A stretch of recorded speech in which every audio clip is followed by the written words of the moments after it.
அஸ்ஸலாமு அலைக்கும் வரஹ்மத்துல்லாஹி வபரகாத்துஹு.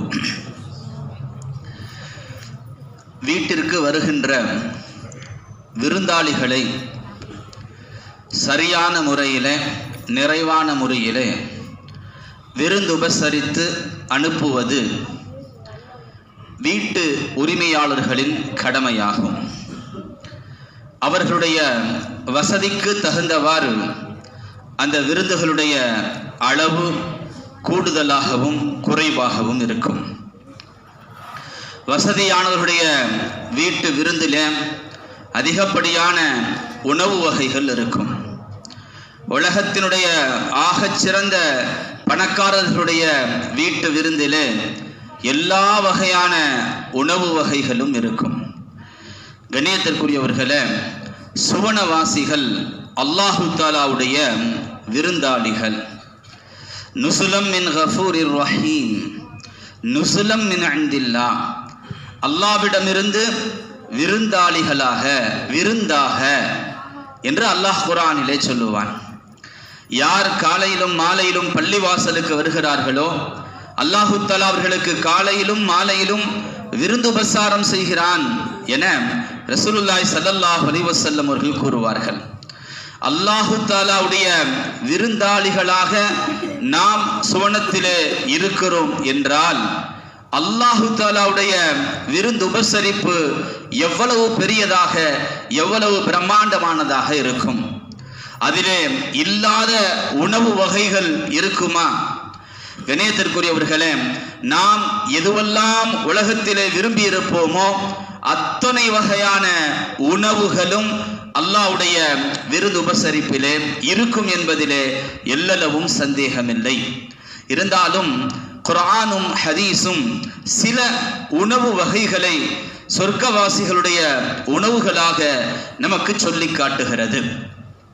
சுவனவாசிகளின் முதல் உணவு மீனுடைய சினை என்று சொல்லப்படக்கூடிய ஈரலுடைய மீத பகுதியாகும்.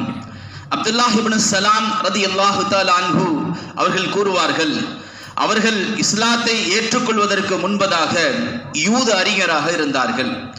நபி ஸல்லல்லாஹு அலைஹி வஸல்லம் அவர்களை சந்தித்து, உங்களிடத்தில் நான் 3 கேள்விகளை கேட்க வேண்டும், அந்த 3 கேள்விகளுக்கும் நபிமார்களை தவிர வேறு யாருக்கும் பதில் தெரியாது என்று சொல்லி 3 கேள்விகளை கேட்கிறார்கள்.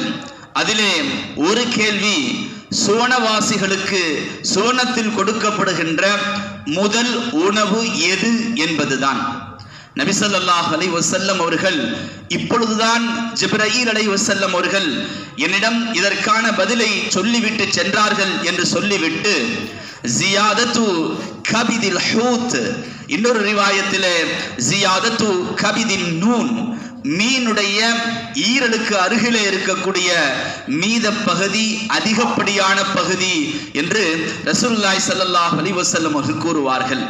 ஆக சுவனவாசிகளுக்கு முதலாக கொடுக்கப்படுகின்ற உணவு மீனுடைய ஈரல் பகுதி ஆகும். அடுத்ததாக சுவனவாசிகளுக்கு காளை மாட்டினுடைய இறைச்சி அவர்களுக்கு உணவாக கொடுக்கப்படும். சௌபான் ரலியல்லாஹு தஆலா அன்ஹு அவர்கள் கூறுவார்கள், முஸ்லிமிலே இந்த ஹதீஸ் பதிவு செய்யப்பட்டிருக்கிறது. ஒரு யூத அறிஞர் நபி ஸல்லல்லாஹு அலைஹி வஸல்லம் அவர்களை சந்தித்து, அஸ்ஸலாமு அலைக்க யா முஹம்மத் என்று கூறினார். சௌபான் ரலியல்லாஹு தஆலா அன்ஹு அவர்கள் கூறுகிறார்கள், நான் அந்த யூத அறிஞரை தள்ளிவிட்டேன், அவர் கீழே விழுகின்ற அளவுக்கு போய்விட்டார். அவர் இடத்திலே கேட்டார், ஏன் என்னை தள்ளி விடுகிறீர்கள் என்பதாக. நான் சொன்னேன், யா ரசூலல்லாஹ் என்று உனக்கு சொல்ல தெரியாதா? அஸ்ஸலாமு அலைக்க யா ரசூலல்லாஹ் என்று அல்லவா சொல்லி இருக்க வேண்டும், எப்படி நபிகளாருடைய பெயரை நீங்கள் சொல்லலாம் என்று கேட்டார். அதற்கு அந்த யூத அறிஞர், அவர்களுக்கு அவருடைய குடும்பத்தார் என்ன பெயரை வைத்திருக்கிறார்களோ அந்த பெயரை வைத்து நான் அழைக்கிறேன், உமக்கு என்ன என்று கேட்டார். நபி ஸல்லல்லாஹு அலைஹி வஸல்லம் அவர்களும், ஆம், என்னுடைய குடும்பத்தார் எனக்கு முஹம்மது என்றே பெயர் வைத்திருக்கிறார்கள் என்று சொல்லிவிட்டு, அந்த யூத அறிஞர், உங்களிடத்தில் நான் சில கேள்விகள் கேட்க வேண்டும் என்று கூறினார். நபி ஸல்லல்லாஹு அலைஹி வஸல்லம் அவர்கள், அந்த கேள்விகளுக்கு நான் பதில் சொன்னால் அந்த பதில் உமக்கு பயனுள்ளதாக இருக்குமா என்று கேட்டார்கள். அவர், ஆம், நான் என்னுடைய காதுகளால் கேட்டுக்கொள்வேன் என்றார்.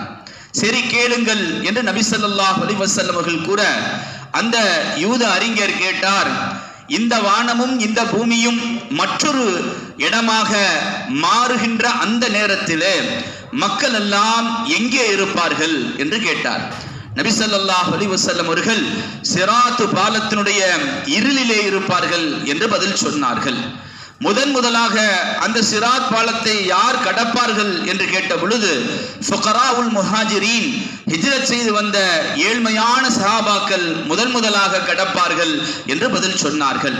அப்படி கடந்து சுவனத்திற்கு செல்லுகின்ற பொழுது கொடுக்கப்படுகின்ற முதல் உணவு எது என்று அந்த யூத அறிஞர் கேட்டார்.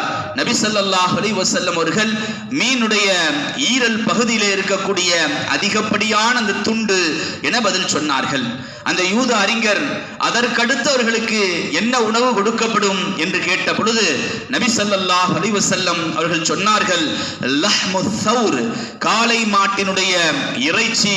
அந்த காளை மாடும் சுவனத்தினுடைய ஓரங்களிலே மேய்ந்து கொண்டிருக்கும் என ரசூலுல்லாஹி ஸல்லல்லாஹு அலைஹி வஸல்லம் அவர்கள் கூறினார்கள். ஆக முதலாவதாக மீனும் அதற்கு அடுத்து காளை மாட்டினுடைய இறைச்சியும் சுவனவாசிகளுக்கு உணவாக கொடுக்கப்படும். குர்ஆனிலே அல்லாஹ் தஆலா வலஹ்மின் மிம்மா யஷ்தஹூன், அவர்கள் ஆசைப்படுகின்ற கறிகள் இறைச்சிகள் அவர்களுக்கு உணவாக கொடுக்கப்படும் என்று கூறுகிறான். அல்லாஹ் தஆலா பொதுவாக இறைச்சி கறி என்று சொல்லிவிட்டதற்கு பிறகு உலகத்திலே எதுவெல்லாம் ஆகுமாக்கப்பட்டிருக்கிறதோ அத்துணை இறைச்சிகளும் சொர்க்கத்திலே கிடைக்கும் என்பது தெளிவாகிறது.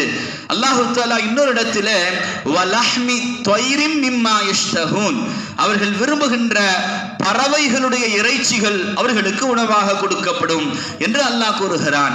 ஆம், உலகத்திலே எந்த பறவைகள் எல்லாம் ருசியாகவும் மனிதர்களுக்கு ஆகுமானதாகவும் இருக்குமோ அப்படிப்பட்ட எல்லா பறவைகளுடைய இறைச்சிகளும் சுவனவாசிகளுக்கு உணவாக கொடுக்கப்படும். அனஸ் ரலியல்லாஹு தஆலா அன்ஹு சொல்லுவார்கள், முஸ்னத் அஹ்மதிலே இந்த ஹதீஸ் பதிவு செய்யப்பட்டிருக்கிறது.